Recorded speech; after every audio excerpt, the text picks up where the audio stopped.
Hey guys, ഒരു വാട്ട ഈറ്റിൻ്റെ day കണ്ടാലോ. ബ്രേക്ക്ഫാസ്റ്റിന് ഈ ബ്രെഡും പീനട്ടൊക്കെ വെച്ചിട്ട് ഞാൻ തന്നെ പ്രിപ്പയർ ചെയ്തൊരു ഐറ്റമാണ്. അടിപൊളി ടേസ്റ്റായിരുന്നു.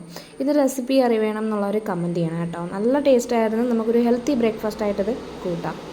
പീനട്ടും പിന്നെ എഗ്ഗും ബ്രെഡും കുറച്ച് ഷുഗറും വെച്ചിട്ടുണ്ടാക്കിയൊരു ഐറ്റമാണ്. പിന്നെ ഒരു 10 മണിയൊക്കെ ആയപ്പോഴത്തേക്ക് പഴങ്കഞ്ഞി ഉണ്ടായിരുന്നേ. അപ്പോൾ ഉച്ചയ്ക്ക് ഇന്നത്തെ താമസിച്ച് ലഞ്ച് കഴിക്കത്തുള്ളൂ. അപ്പോൾ അതുകൊണ്ടാണ് ഈ ഒരു ഫുഡ് എടുത്തത്. പിന്നെ ഉച്ചയൊക്കെ ആയപ്പോഴത്തേക്ക് കസിൻ്റെ വീട്ടിൽ നിന്നായിരുന്നു ഫുഡ്. ചിക്കൻ കറി, പുളിശ്ശേരി, ചീനിയൊക്കെ ഉണ്ടായിരുന്നു കേട്ടോ. അപ്പോൾ അവിടെ നിന്നായിരുന്നു ഇന്നത്തെ ലഞ്ച് കഴിച്ചിട്ടുണ്ടായിരുന്നത്. മിക്കപ്പോഴും അവൾ മെസ്സേജ് ഇടും, ഫുഡ് കഴിക്കാൻ വരുന്നില്ലേ, അങ്ങനെയാണ് കേട്ടോ പോകുന്നത്. പിന്നെ അവിടെ നിന്ന് തന്നെ പഴുത്ത മാങ്ങ ഉണ്ടായിരുന്നു, അങ്ങനെ അത് കഴിച്ചു. ഒരു മൂവിയൊക്കെ കണ്ടിട്ടാണ് കഴിച്ചത്. അപ്പോൾ കുറച്ച് കഴിഞ്ഞപ്പോൾ ഞങ്ങളെ ഈ പൊരിപ്പ് ഐറ്റംസ് വാങ്ങിക്കാൻ വേണ്ടിയിട്ട് പറഞ്ഞു വിട്ടായിരുന്നു. അങ്ങനെ അവിടെ പോയി എന്തൊക്കെയോ സാധനങ്ങളൊക്കെ വാങ്ങി വീട്ടിലേക്ക് വന്നു. പിന്നെ ചായ കുടിച്ചു കേട്ടോ. അതിനുശേഷം എന്നെ തിരിച്ചാക്കാൻ വേണ്ടിയിട്ട് വന്നപ്പോൾ അവിടെ നിന്ന് മുട്ട പപ്സും പിന്നെ ഒരു കടയിൽ കയറിയിട്ടാണ് ഈ ലൈം ജ്യൂസ് ഉണ്ടായിരുന്നു, അതും കഴിച്ചു.